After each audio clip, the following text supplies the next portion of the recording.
I'm your host, Tyler Palmer. We've got a very interesting Webinar 3.0 really lined up for you today. The topic is 10 attendee marketing tips in 20 minutes, increasing your international audience, analyzing your brand and marketing materials. What exactly do you mean by that? Yeah, so the first thing you want to do when looking at growing your international attendee audience is, look from within. Look at everything that you have to offer. Do you currently have an international slate? Are you geared up towards international meetings, right? When you look at what you have to offer, picture yourself in the mindset of an attendee. Answer the question, we from, what's in it for me?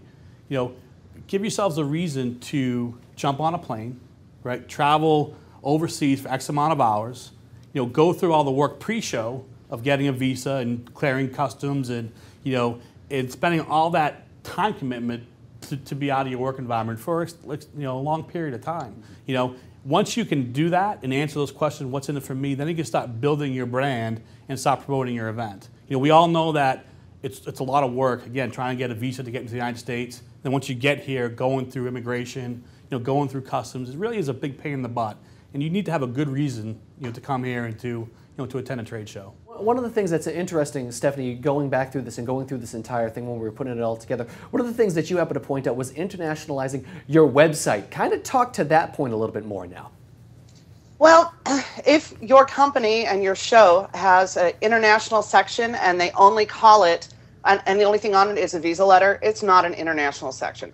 You really want to include the kind of information that you yourself would want. So say you were going to a trade show in Germany, right? What would you want to know about? Well, you would want to know how far is the hotel from the airport or the train station? How far is my hotel and how am I going to get to the expo center and the conference center?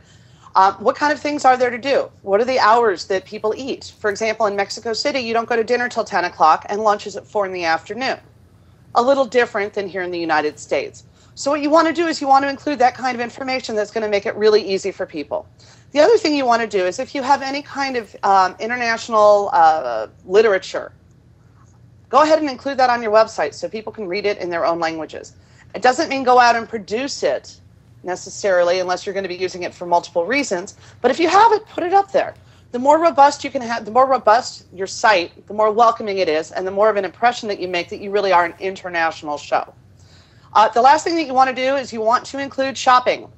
Everybody who comes to the United States from anywhere in the world wants to go shopping. I promise you. If you tell them where the outlet malls are, people will love you forever. So those are some of the major things that you really do want to make sure you include.